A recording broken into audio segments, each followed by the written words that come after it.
In February 2014, the public's attention was drawn to the then unknown messaging app Threema, which, according to user feedback, surpassed Kum's WhatsApp and Durov's Telegram in terms of security. The fact that the application focuses on data protection forced us to look at it more closely in order to understand how users can benefit from using it. What is also interesting is that users can help develop the app's code and pitch their own ideas and suggestions. Top marks for security, an award in the communication app category, and a prize for being the best iOS app in Germany in 2014 leave us with no other option but to analyze the pros and cons of Threema. Let's get to it.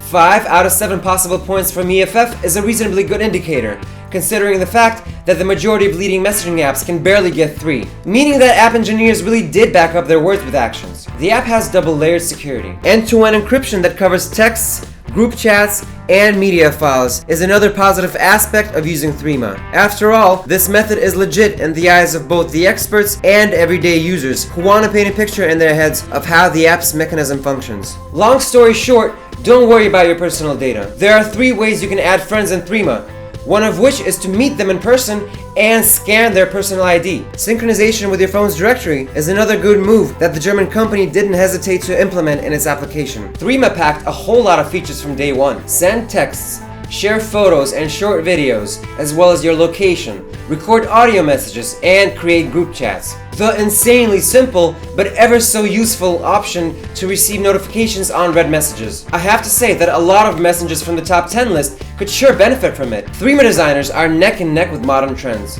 The app has flat elements and typical trending colors. As for the interface and app structure, they are both satisfactory, although reminiscent of the standard set years ago. Cross-platforms have a significant advantage when the strengths of modern messaging apps are assessed, and Threema passed the test, because it supports all popular platforms that are well optimized. One final advantage is the possibility to run the app at low internet speed, which is still vitally important for many users. Let's move on and see what we included in the drawbacks section of this review.